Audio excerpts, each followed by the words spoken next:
Hi hello friends, എല്ലാ കൂട്ടുകാർക്കും മൗനരാഗത്തിന്റെ ഇന്നത്തെ റിവ്യൂയിലേക്ക് സ്വാഗതം. അങ്ങനെ നമ്മുടെ ഷാരിയും സരയും അങ്ങനെ സംസാരിച്ച് നിൽക്കുകയാണ്. ഷാരിയോടായിട്ട് സരയെ പറയുന്നുണ്ട്, എനിക്ക് ഒട്ടും ഉൾക്കൊള്ളാൻ കഴിയില്ല ആ കല്യാണി എന്ന് പറയുന്നവള്. അവള് വളരെ ചെറുപ്പത്തില് അവളെ അച്ഛനായാലും അവളെ അമ്മൂമ്മയായാലും കൊല്ലാൻ ശ്രമിച്ചതാണ്. വയറ്റിൽ കിടക്കുന്ന സമയത്ത് ഗർഭപാത്രത്തിൽ വെച്ച് അവളെ കൊല്ലാൻ ശ്രമിച്ചതാണ്. എന്നിട്ടും അവൾ മരിച്ചില്ല. അവളുടെ ശബ്ദം മാത്രമാണ് നഷ്ടപ്പെട്ടത്. പിന്നെ അവൾ പുറത്തേക്ക് വന്നതിന് ശേഷം എന്തെല്ലാം അവഗണനകൾ, എത്ര ആൾക്കാർ അവളെ കൊല്ലാൻ ശ്രമിച്ചു, എന്നിട്ട് അവൾ രക്ഷപ്പെട്ടു. എന്തായാലും അവള് ആകെ 3ാം ക്ലാസ് വരെ പഠിച്ചിട്ടുള്ളൂ. ഇപ്പൊ അവളുടെ ഒരു അവസ്ഥ നോക്കി, അവളിപ്പോ ഇംഗ്ലീഷൊക്കെ നല്ല രീതിയിൽ സംസാരിക്കും. അപ്പോൾ അതുകൊണ്ട് അവളുടെ വളർച്ച എനിക്ക് ഒട്ടും സഹിക്കാൻ പറ്റില്ല. പറ്റൂ അമ്മേ അങ്ങനെ ആർക്കെങ്കിലും എന്നിങ്ങനെ ചോദിക്കുന്നുണ്ട് ഷാരിയോടായിട്ട്. പ്രകാശനെയും അതുപോലെ തന്നെ മനോഹരനെയുമാണ്. അപ്പോൾ ഇതുപോലെ തന്നെ അവരും സംസാരിക്കുകയാണ്. അപ്പോൾ പ്രകാശൻ എന്താ വല്ലാത്ത ടെൻഷൻ. പ്രകാശൻ പറയുന്നുണ്ട്, വീട്ടിൽ നിന്നും ഇപ്പം അടുത്ത് ആരും വരാത്തത് കൊണ്ട് അവിടുത്തെ അവസ്ഥകളൊക്കെ എന്താണെന്ന് അറിയാൻ പറ്റുന്നില്ല, വല്ലാത്തൊരു മനപ്രയാസം എന്ന് പറയുമ്പോൾ മനോഹർ പറയുന്നത്, അത് പിന്നെ അങ്കിളെ കല്യാണിയെ കൊല്ലാൻ വേണ്ടി ആരോ വന്നു എന്ന് പറഞ്ഞില്ലേ, അത് കേട്ടിട്ടായിരിക്കും അങ്കിളിന് വിഷമം. അങ്കിൾ എന്തായാലും ടെൻഷൻ അടിക്കണ്ട എന്ന് പറയുന്നുണ്ട്.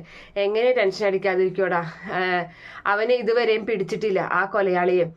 പിടിച്ചിരുന്നെങ്കിൽ നമുക്ക് ന്യൂസിലെങ്കിലും കാണാൻ പറ്റുമായിരുന്നില്ലേ. പിന്നെ നിന്റെ അമ്മായിമ്മ അവര് ആശുപത്രി വിട്ടോടാ എന്ന് ചോദിക്കുന്നുണ്ട്. അറിയില്ല, അവർക്ക് അതിനങ്ങനത്തെ വലിയ കുഴപ്പമൊന്നും കാണത്തില്ല അങ്കിള് എന്ന് പറയുന്നുണ്ട്. അപ്പോൾ അതെ, എന്തായാലും നിനക്ക് സരയോ നിന്നോട് ദേഷ്യമൊക്കെ തീർന്നല്ലോ എന്ന് പറയുമ്പോൾ മനോഹർ പറയുന്നുണ്ട്, അതെ അങ്കിളെ, എനിക്ക് ഒട്ടും വിശ്വസിക്കാൻ പറ്റുന്നില്ല അത് എന്ന് പറയുകയാണ്. അപ്പോൾ അതേടാ, കല്യാണിയുടെയും കിരണിന്റെയും ഒപ്പം തന്നെ അവൾക്ക് താമസിക്കുന്നത്. അപ്പൊ അതുകൊണ്ട് അവൾക്ക് മാറ്റം വന്നു കാണും. നമ്മളൊക്കെ മാറിയില്ലേ, ഇനിയിപ്പോ നിനക്ക് കുഞ്ഞിന് സമാധാനമായിട്ടൊക്കെ ഇടയ്ക്ക് കാണൊക്കെ ചെയ്യാലോ, നിനക്കിനി ജീവിതത്തിൽ ആരും കൊല്ലാനൊന്നും ഇല്ലല്ലോ എന്ന് പറയുന്നുണ്ട്. അപ്പോൾ അത് തന്നെയാണ് എനിക്ക് ഏറ്റവും വലിയ ആശ്വാസം. അപ്പോൾ ആ സമയത്ത് അല്ലടാ, നമ്മളൊക്കെ ഓരോ ആവശ്യം, എൻ്റെ മോനെ കൊന്നത് എനിക്കറിയാവുന്നതല്ലേ, അവന് എൻ്റെ മക്കളെ കൊല്ലാൻ വേണ്ടി വന്നപ്പോഴാണ് അവനെ ഞാൻ കൊന്നത്. ആ കൊല്ലുന്ന സമയത്ത് ഒരു മരവിപ്പായിരുന്നു എനിക്ക് അത് വല്ലാത്തൊരു ഉൾക്കൊള്ളാൻ പറ്റിയിരുന്നില്ല ആ സമയത്തൊക്കെ. എന്നിട്ട് അപ്പോൾ അതുകൊണ്ടാണ് ഞാൻ ഇങ്ങോട്ട് പോകുന്നത് എന്ന് പറയുന്നുണ്ട്. അപ്പോൾ അതുപോലെ തന്നെ നീയും ഗംഗപ്രസാദിനെ കൊന്നതല്ലേ എന്ന് പറയുമ്പോൾ അതും ഒരു യാദൃശികമായ സംഭവമായിരുന്നു അങ്കിളെ. ഞാൻ ഒരിക്കലും പ്രതീക്ഷിച്ചില്ല അവിടേക്ക് കുഞ്ഞിനെ കാണണമെന്നൊരൊറ്റ ആഗ്രഹം കൊണ്ട് മാത്രമാണ് ഞാൻ പോയത്. പിന്നെ സരയുവിന്റെ കലിക്കുന്ന കുഞ്ഞിനെ കണ്ട് പോരാന്ന് വിചാരിച്ചു. പക്ഷേ ആ സമയത്താണ് പിന്നാമ്പുറത്ത് ഞാൻ ഒളിച്ചു നിൽക്കുമ്പോൾ അവനിങ്ങനെ മതിൽ ചാടി വരുന്നതൊക്കെ കണ്ടത്. ആ സമയത്ത് ഞാൻ അങ്ങനെ ഒരു കാര്യം ചെയ്തില്ലായിരുന്നെങ്കിൽ ആ കല്യാണ മണ്ഡപം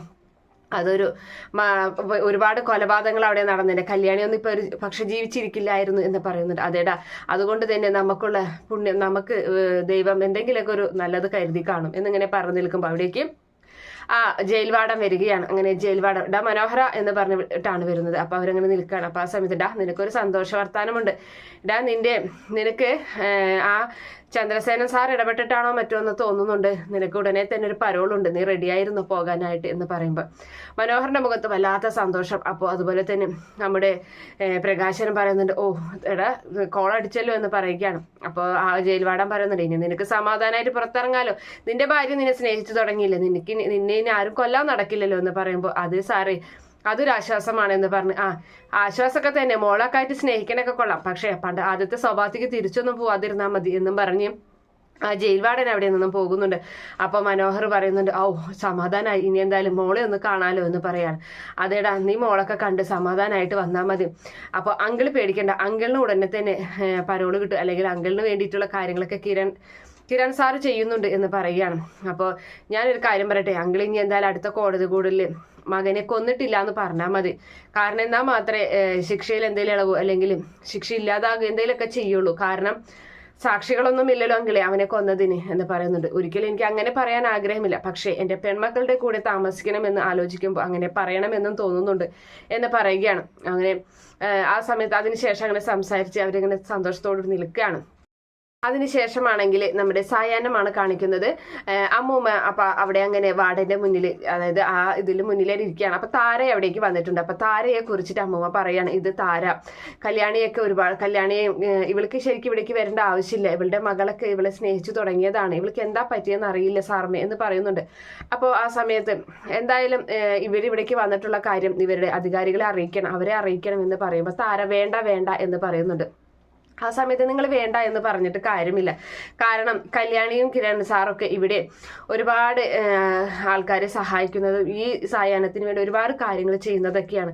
അപ്പൊ അങ്ങനെ ഒരാൾ ഇവിടെ വരുമ്പോൾ നിങ്ങളെ കുറിച്ച് പറയണം, അത് ഞങ്ങളുടെ ഒരു ഇത് കാണും. എന്തായാലും 1-2 ദിവസം നിങ്ങൾക്ക് ഇവിടെ താമസിക്കാം, അതിനുശേഷം ഞങ്ങൾ എന്തായാലും കാര്യങ്ങളൊക്കെ അവരെ അറിയിക്കും എന്ന് പറയുകയാണ്. അപ്പോൾ അമ്മമ്മയോട് പറയുന്നുണ്ട്, എന്തായാലും ഈ അമ്മയുടെ മുറിയിലുള്ള അമ്മയെ ഞങ്ങൾ വേറെ എവിടേക്കെങ്കിലും മാറ്റിക്കൊണ്ട് പൊക്കോളാം. അപ്പോൾ അമ്മ ഇവരെ താമസിപ്പിച്ച മുറിയിൽ എന്ന് പറയുമ്പോൾ ശരി സാറമ്മ എന്ന് പറഞ്ഞിട്ട് വാ താരെ എന്നും പറഞ്ഞ് വിളിച്ചുകൊണ്ട് പോവുകയാണ്. അങ്ങനെ പുറത്ത് പോയിട്ട് അവിടെ 2 സ്ത്രീകൾ അങ്ങനെ സായാഹ്നത്തിന്റെ അങ്ങനെ മുന്നിലിരിക്കുന്നുണ്ട്. അപ്പൊ അവരോടും കാര്യങ്ങളൊക്കെ പറയുകയാണ്. നിങ്ങൾക്ക് അറിയാലോ, താരയുടെ മകൾ സരയുവിനെ പറ്റിയൊക്കെ ഞാൻ ഒരുപാട് പറഞ്ഞിട്ടുള്ളതല്ലേ നിങ്ങളോട്.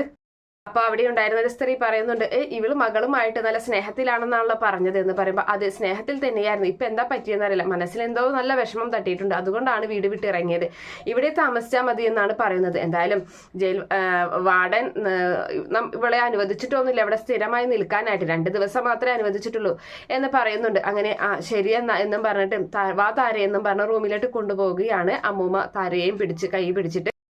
അങ്ങനെ അതിന് ശേഷമാണെങ്കിൽ വീണ്ടും നമ്മുടെ സരയുവിനെയും ശാരിയെയും തന്നെയാണ് കാണിക്കുന്നത്. അല്ല, ഈ താര എവിടേക്കാ പോയത് എവിടേക്കാണെന്ന് അറിയോ മോളെ എന്നിങ്ങനെ ചോദിക്കുന്നുണ്ട് ശാരി. അപ്പൊ എവിടേക്കെങ്കിലും പോകട്ടെ എന്ന് പറയുകയാണ്. അല്ല, കല്യാണിയും കിരണൊക്കെ ഇത് അറിഞ്ഞു കാണോ? ഇല്ല, അവരറിഞ്ഞിട്ടില്ല എന്ന് പറയുന്നുണ്ട്. ഇനിയിപ്പോൾ അവരറിഞ്ഞു കഴിഞ്ഞാൽ എന്തായിരിക്കും, എന്തെങ്കിലും ആവട്ടെ എന്നിങ്ങനെ പറഞ്ഞങ്ങനെ സംസാരിച്ച് നിൽക്കുന്ന സമയം തന്നെ അവിടേക്ക് കിരൺ വരികയാണ്. അപ്പൊ കിരൺ വന്നിട്ട് പറയുന്നുണ്ട്, അത് ഞാനൊരു സന്തോഷ വർത്താനം പറയാൻ വേണ്ടി വന്നതാണ്, നിങ്ങൾക്കത് സന്തോഷമാകുമോ എന്നറിയില്ല എന്ന് പറയുന്നുണ്ട്. അപ്പോൾ അവർ പരസ്പരം മുഖത്തോട് മുഖം നോക്കുകയാണ്. അതെ, മനോഹർ അവന് പരോള് കിട്ടിയിട്ടുണ്ട്, അവനെ ഉടനെ തന്നെ പുറത്തിറങ്ങും എന്ന് പറയുകയാണ്. അപ്പൊ ആ സമയത്ത് സരയുന് പിന്നെ അവനോട് ദേഷ്യമൊന്നും ഇല്ലല്ലോ എന്ന് ചോദിക്കുമ്പോൾ ഇല്ലടാ, എനിക്ക് അവനോട് ദേഷ്യമൊന്നുമില്ല. അപ്പോൾ മോൾക്ക് എന്തോ ഇപ്പം അവനോടൊക്കെ ഉള്ള ദേഷ്യമൊക്കെ പോയി മോനെ എന്നിങ്ങനെ ശാരിയും പറയുകയാണ്. എന്തായാലും ഞാൻ തന്നെ അവനെ വിളിച്ചുകൊണ്ട് വരാം ജയിലിന്റെ അകത്ത് നിന്ന് എന്ന് പറയുമ്പോൾ കിരൺ ചോദിക്കുന്നുണ്ട്, അങ്ങനെയൊക്കെ മാറിയോ സരയു നീ എന്ന് ചോദിക്കുകയാണ്. അത് സാരില്ല, ഞാൻ വിളിച്ചോളാം എന്ന് പറയുന്നുണ്ട്. അപ്പോൾ എന്താ നീയും അവനുമായിട്ട് വീട്ടിൽ കുറച്ച് ദിവസം താമസിക്കും, താരയാണ്ടിയുടെ മനസ്സിലെ വിഷമം മാറിക്കിട്ടും, ഒരു പക്ഷെ അതാണെങ്കിലും മനസ്സിന്റെ വിഷമത്തിന് കാരണം എന്നിങ്ങനെ പറയുന്നുണ്ട്. ഞാൻ വിളിച്ചുകൊണ്ട് വന്നോളാം എന്ന് പറയുകയാണ്. അപ്പോൾ പിന്നെ നീ കുറച്ച് ദിവസം അവിടെ താമസിച്ചിട്ട് പിന്നെ എൻ്റെ വീട്ടിലോട്ടും അമ്മയുടെ വീട്ടിലോട്ടൊക്കെ പോയി താമസിക്കിടയ്ക്ക്, അപ്പം നിനക്കൊരു ചേഞ്ചൊക്കെ കിട്ടും എന്നൊക്കെ ഇങ്ങനെ പറഞ്ഞു കൊടുക്കുകയാണ്. എന്നാൽ ശരി ഞാൻ പോട്ടെ എന്നും പറഞ്ഞിട്ട് കിരൺ അവിടെ നിന്ന് പോവുകയാണ്.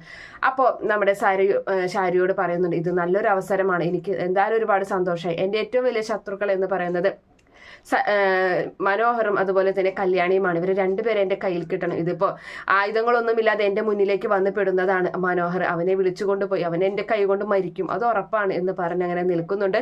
അതോടുകൂടി ഇന്നത്തെ എപ്പിസോഡ് അവസാനിക്കുകയാണ്. ഈ റിവ്യൂ ഇഷ്ടപ്പെടുകയാണെങ്കിൽ ഈ ചാനൽ ഒന്ന് സബ്സ്ക്രൈബ് ചെയ്ത് സപ്പോർട്ട് ചെയ്യുക. Okay friends, by, thank